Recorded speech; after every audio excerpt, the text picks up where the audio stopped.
This is Challenging Heights briefing to present our summary report, preliminary, to the public of our performance for the year 2021. Challenging Heights is pleased to announce to you that it rescued a total of 153 children from forced work, human trafficking, and domestic servitude in our 2021 program year. Those freed are made up of 106 boys and 47 girls who were between the ages of 6 and 17. These children were mainly from 12 out of the 16 regions of Ghana. This brings to over 1,700 the total number of children Challenging Heights has rescued from slavery in the fishing communities in Ghana since its establishment. I am particularly worried that the global community might not achieve the 2030 targeted goal 8.7 of the Sustainable Development Goal on the elimination of child trafficking and modern slavery in all its forms. There are a number of challenges working against the progress of activists and what we have achieved over the years. The COVID-19 pandemic has eroded the gains made in the sector and worsened the vulnerabilities of women and children, making it difficult to predict when communities could rebuild resilience against slavery. According to a joint ILO and UNICEF 2021 report, the number of children in child labor has risen to 160 million worldwide, an increase of 8.4 million children in the last 4 years, with millions more at risk due to the impact of COVID-19 pandemic. This is the first time in 2 decades the global community has witnessed increase in the number of children affected by child labor. Challenging Heights has also found evidence to suggest that the worsening climate change impact is destroying family livelihoods, negatively influencing migration decisions, and making more people vulnerable to human trafficking and slavery. Our evidence shows that climate crisis presents a horrifying new threat to the freedoms of people who are already at risk of modern slavery. In a 2021 report we jointly conducted with Anti-Slavery International and the International Institute of Environment and Development, we found that climate change was identified as a risk multiplier that makes people more vulnerable to exploitation. The disruptions in the education system occasioned by COVID-19 and its associated school closures, long vacation periods, and the uncertainties in the school reopening for basic and secondary school system are fostering children's vulnerabilities to trafficking. When children stay home for longer periods, they become exposed to trafficking easily. In some situations, poorer families are forced to allow their children to join their colleagues on the lake to, quote, make money, unquote, to support the families and buy their school needs when schools eventually reopens. Even worse for the girl child is the fact that some get pregnant in the process and dropping out of school. Lack of access to medical care is further deepening the vulnerabilities of victims of trafficking and abuse. This sometimes results in victims being forced to abandon the pursuit of justice or are unable to address abuse-related medical issues, which eventually leads to severe physical and mental health conditions, and sometimes even death. Challenging Heights shall, at the appropriate time, issue a comprehensive report on the impact of child trafficking on the health of its victims in Ghana. Unfortunately, younger children are becoming more vulnerable to slavery now than it was previously. Challenging Heights has gathered evidence that shows that traffickers are losing their investment in older slavery victims as a result of frequent escapes, refusal to work, and access to modern technology that blows their cover, and are therefore targeting younger children who are mainly invisible. We found that for every 10 children on the Lake Volta, 6 of them were between the ages of 5 and 11, as opposed to 5 years ago when we found out that 6 out of 10 children were between the ages of 8 and 17.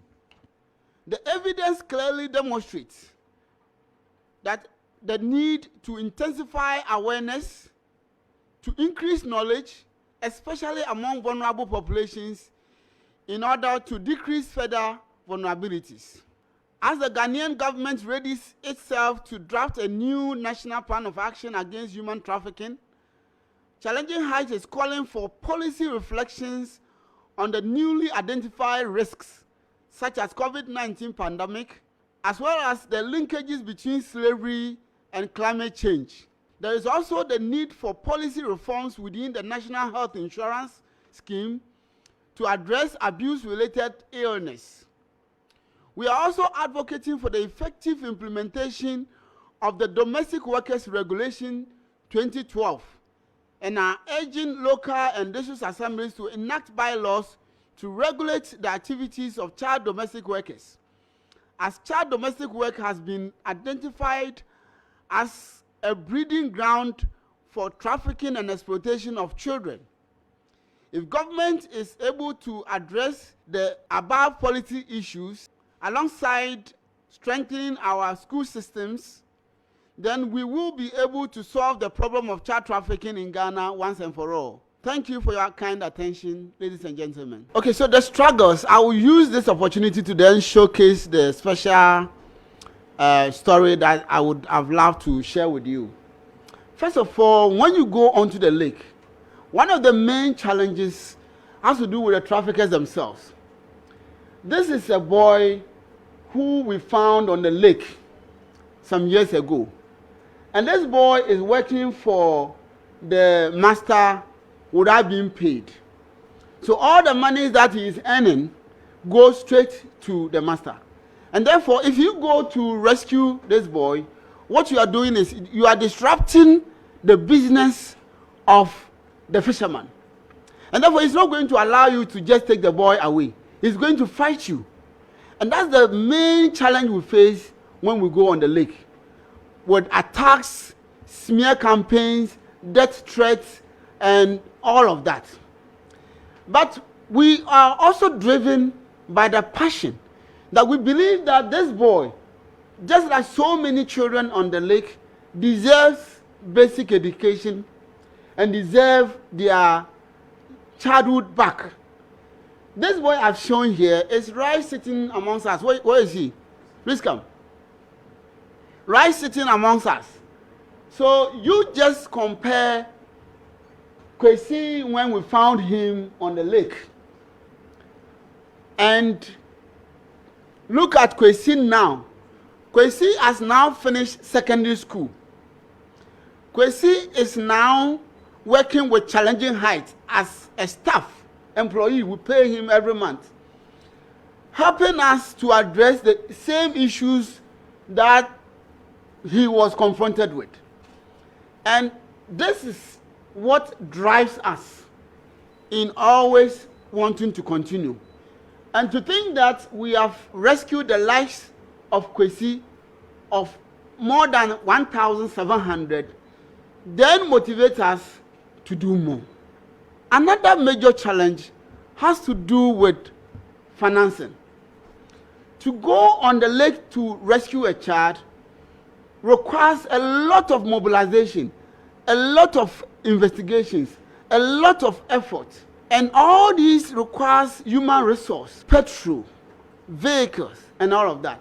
But we believe that when we showcase Kwesi in this very difficult circumstance, and Kwesi now, we are happy to say that there are some people who are ready to support to do this work. The children we have rescued have all been reintegrated into their community. So you can see Kwesi is from Senya, Breku, and he was reintegrated there.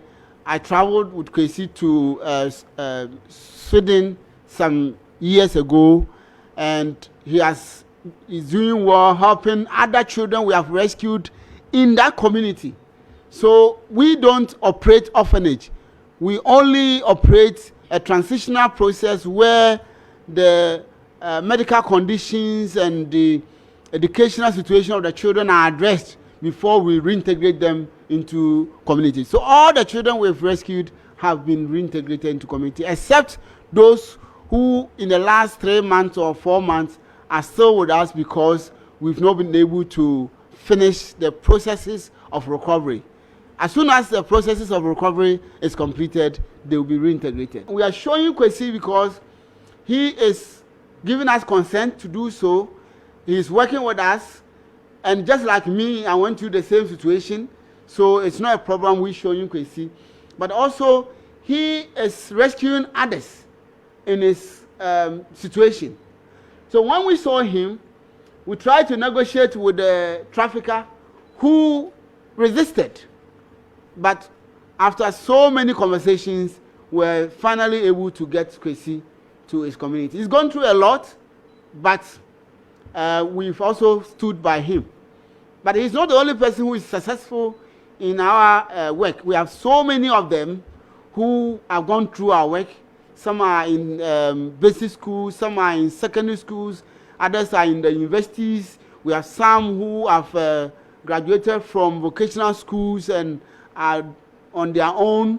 We have welders, tailors, carpenters, seamstresses, computer engineers. So many of them have come through our work, and we are very proud of every one of the children we have rescued. What we want to see more is looking at the challenges that has to do with law enforcement.